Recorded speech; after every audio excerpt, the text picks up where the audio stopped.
Checkup no rádio.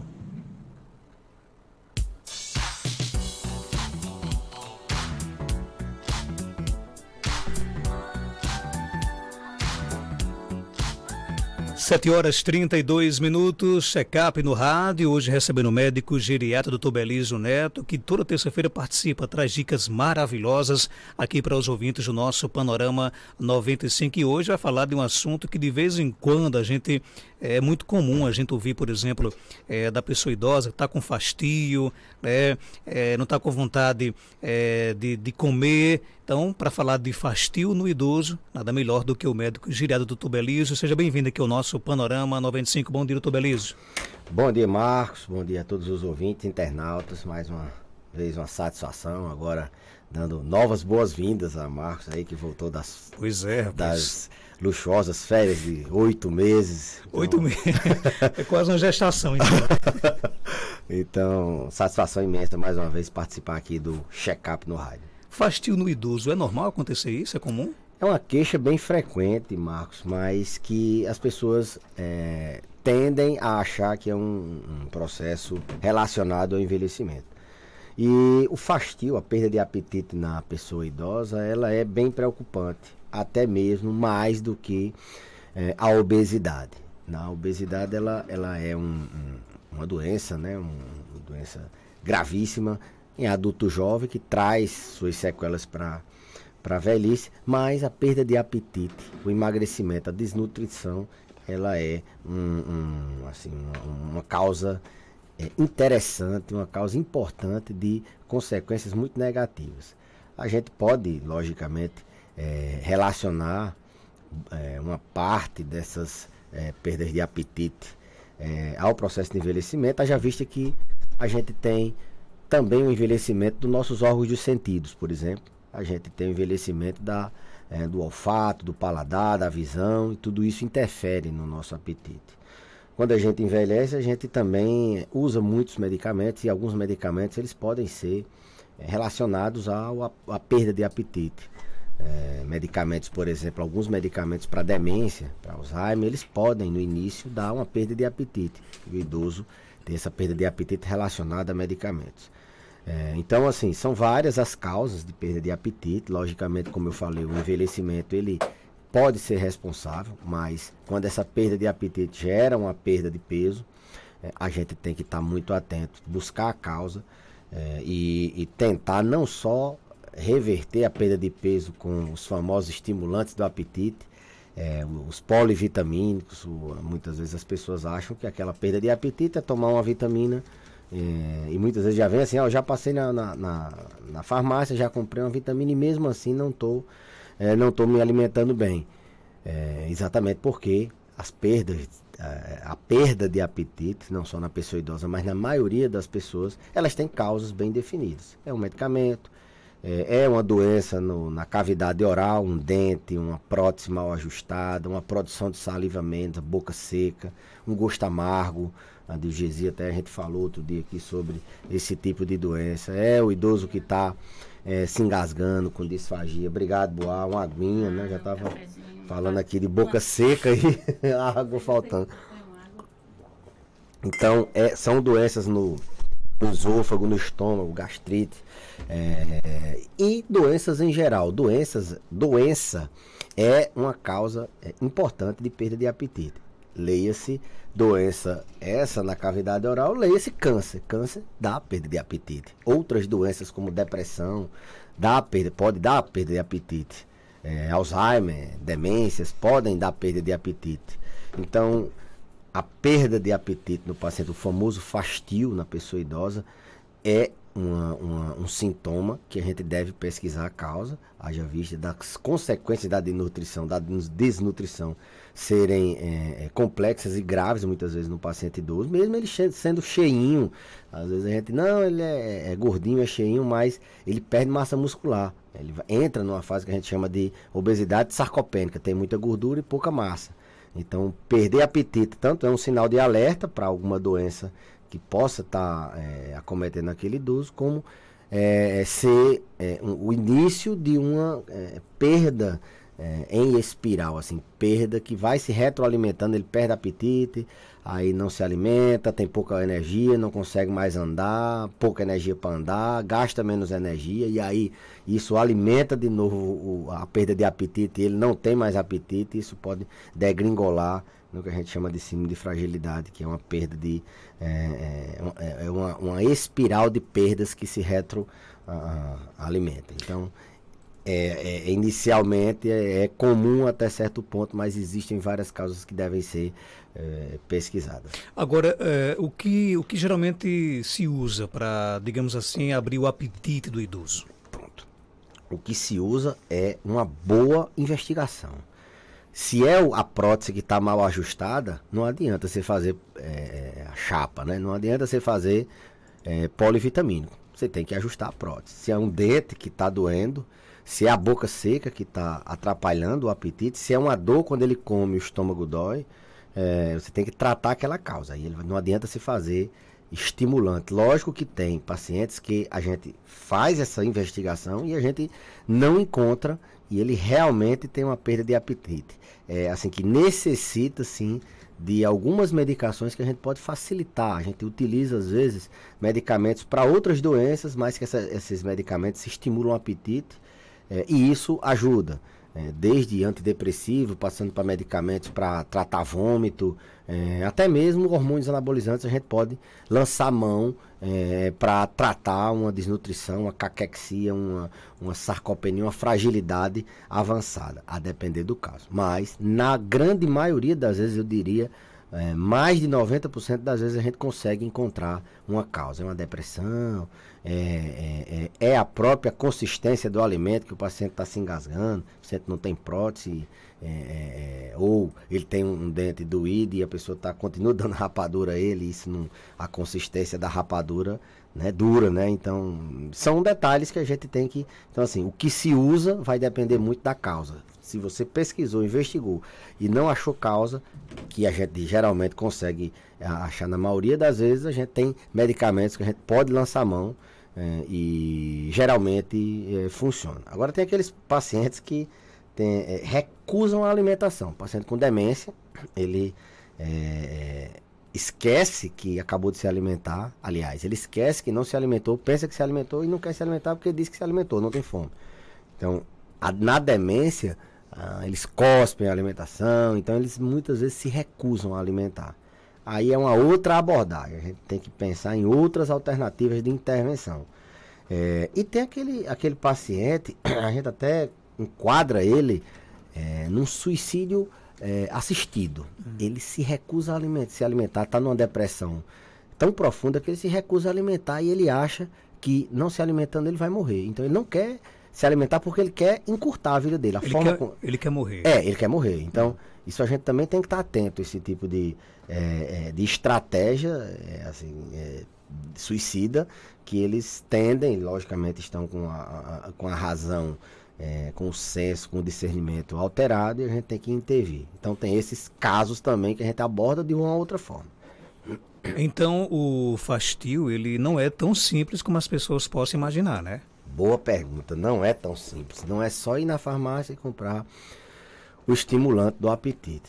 É tanto que a maioria das vezes eles compram e o estimulante, o polivitamínico, assim vamos dizer, ele repõe vitaminas que estariam baixas. Ou seja, o paciente que tem uma síndrome desabsortiva, o que é isso? Ele se alimenta e tem algum problema na parte que absorve o alimento do estômago, do intestino, e ele não consegue absorver os nutrientes. Então ele tem uma síndrome reabsortiva.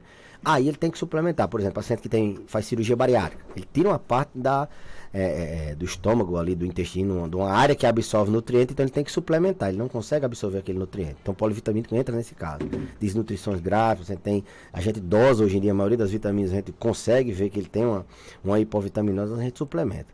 Outro racional para esse tipo de suplementação é que o zinco ele está relacionado com o apetite. Então, as pessoas suplementam o zinco para ver se melhora o apetite.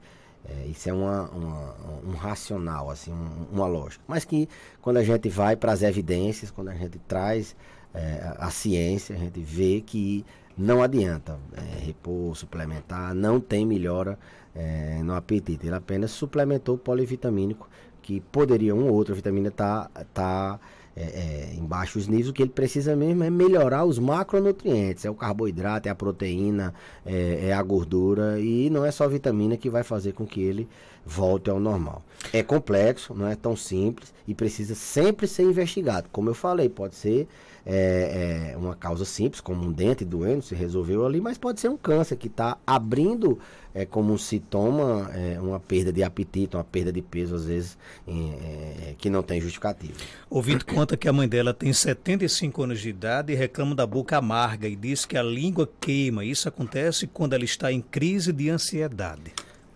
Existe uma síndrome chamada de síndrome da língua ardente, que é uma síndrome dolorosa, é uma síndrome que tem uma relação muito próxima com as substâncias da felicidade, com os neurotransmissores, com a serotonina, com a noradrenalina. E quando o paciente tem uma crise de ansiedade, essa síndrome ela tende a exacerbar. Então é uma síndrome que tem uma relação muito próxima com os transtornos ansiosos depressivos. É como a fibromialgia. Então a boca amarga pode ter esse componente emocional, porque tem essa relação próxima de neurotransmissores, é quem fazem a mediação desse sintoma na língua, dessa sensibilidade na língua. Então essa pessoa, então ela tem que tratar a ansiedade dela para evitar sintomas de boca amarga, que, diga-se de passagem, é um sintoma bem desconfortável e que tira apetite. Aqueles idosos que passaram, por exemplo, por uma virose, uma dengue, uma chikungunya, uma gripe, eles passam tempo com boca amarga. A gente viu muito isso na chikungunya, na zika, na dengue, na covid também. É um sintoma de convalescência de doenças virais. A boca amarga ela traz prejuízo na alimentação. Como a gente se preocupa bastante com um idoso bem nutrido, esse prejuízo, mesmo que seja em pouco tempo, pode trazer consequências drásticas ao indivíduo idoso. Então, a síndrome da língua ardente, se for o caso, essa boca amarga, ela tem uma relação próxima com neurotransmissores do prazer, da felicidade, e isso pode piorar em estados ansiosos. Outra pergunta aqui chegando, pergunta doutor Belísio: eu tenho distonia ou disfonia cervical, porque a minha boca fica tremendo, até para se alimentar dá trabalho. Pode ser por causa dessa doença? Sem dúvida. Qualquer afecção na mandíbula, na articulação temporomandibular, dentro da cavidade oral, pode atrapalhar. Tem pacientes que têm esse tipo de distonia e que piora o movimento, quando eles vai fazer o movimento de se alimentar, tendem a piorar. Isso pode atrapalhar o apetite. Em idoso mais jovem, 60, 70 anos, muitas vezes ele vence essa barreira. Mas quando ele vai chegando na maturidade da velhice, 90 anos, ou vai ficando mais frágil, qualquer diminuição na quantidade de alimento pode trazer danos. Então, tratar esse tipo de doença, esses movimentos involuntários da mandíbula, a distonia que ele diz aí, é a boca que fica, a mandíbula que fica tremendo com movimentos involuntários. Quando isso é muito intenso, pode trazer prejuízos na alimentação, além de ser desconfortável socialmente, trazer constrangimento, além de isso, às vezes tem pacientes que sentem muita dor na cavidade oral e até mesmo na articulação temporomandibular. A boa notícia é que são doenças que a gente tem assim, um arsenal terapêutico bastante amplo, que a gente consegue, na maioria das vezes, minimizar esses sintomas e deixar o paciente confortável. Eu digo, ter um arsenal desde medicamentos, passando por tratamentos com injeção, com assim, terapias com ondas de choque. Isso a gente tem como minimizar, dependendo da causa da distonia. Ouvindo conta que o pai dela não sente mais o cheiro da comida. Ele quer saber se até que ponto existe essa relação do fastio com você não sentir o cheiro da comida. Rapaz, quando o Boá faz aquele café lá dentro, chega a água, escorre na boca. Então, assim, a gente sente o cheiro do café, tem aquela vontade de comer. Quando a gente chega em casa, que vê aquele cheiro de comida, a gente tem aquela memória, tem aquela sensação de fome. Então, a perda do olfato, ela sim está relacionada com a alimentação, ela sim pode sim, ser uma causa de perda de apetite. E essa perda de olfato, ela foi muito acentuada, inclusive os estudos nessa área, agora depois da Covid, se aprofundaram bastante, que até então a gente tinha pouca alternativa para reverter ou mesmo minimizar essa perda do olfato. Mas com a Covid, algumas pessoas perderam irreversivelmente o paladar, o olfato, e isso traz prejuízo não só no risco de se alimentar mal, mas você não sentir o cheiro, os órgãos do sentido, eles são sistemas que trazem uma certa segurança ao indivíduo. A pessoa, você está numa casa e tem ali um gás, um fogão aberto com gás vazando e você não sente o cheiro, e aí acende um fósforo e, enfim, pode gerar acidentes também. As pessoas têm que estar atentas a isso. Um homem, assim, no mato, antigamente não, nossos ancestrais era um indivíduo mais vulnerável, né? Ele estaria no mato, não sentia o cheiro, e isso poderia trazer riscos à sua vida. Mas nesse caso, esse nosso ouvinte, ele tem que tratar logo a questão de resolver essa questão do cheiro, para depois pensar em resolver a questão do fastio, ou tem que ser os dois de uma vez? Não, tem que primeiro ver, lógico que ele vai ter que tentar reverter essa questão do olfato, né? A anosmia. Mas a questão da perda de apetite, como tem muitas causas, e a gente sempre diz, no idoso, dificilmente um sintoma, ele tem uma causa só. Essa perda de apetite, dificilmente é só essa perda de olfato. Tem uma perda de olfato, mas geralmente tem mais 2 ou 3 causas. Tem um remédio, sei lá, que possa estar tirando o apetite, tem uma depressão, ou tem uma demência associada, ou tem uma boca seca. Então, assim, um fator, pode estar pesando ali, mas tem que se fazer a propedêutica, a investigação completa das causas de perda. Dificilmente, não só para perda de apetite, mas qualquer sintoma, uma dor, qualquer sintoma no idoso, a gente tem que pesquisar mais de uma causa, porque eles têm essa característica de um sintoma, diferentemente do adulto jovem, que ele tem vários sintomas e terminam numa doença só. O paciente idoso, ele tem um sintoma que tem 2, 3, 4 causas por trás daquele sintoma. Tem uma pergunta aqui do nosso ouvinte, deixa eu só localizar aqui, cadê Geraldinho?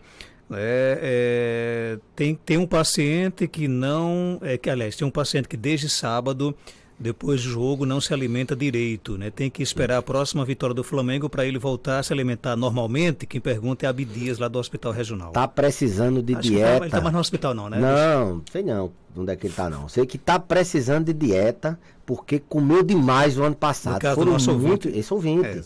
Tá precisando de dieta porque tá comendo demais. Então foi bom ele de sábado para cá perdeu um pouquinho o apetite, porque talvez esse ano ele coma demais o resto do ano. Entendeu, né? Entendi.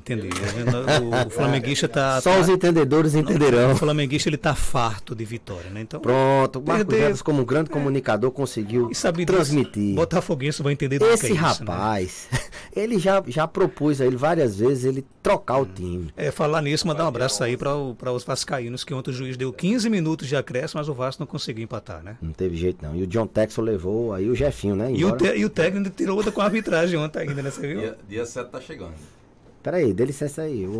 Uma que tá... Dia 7 tá chegando, todos nós somos o Flamengo no Mundial. Ah, bom, eu pensei que ele ia falar do Palmeiras dele. Você vê como são as coisas. Não. Ele ganhou um título do Flamengo, comemorado como se fosse uma Copa do Mundo.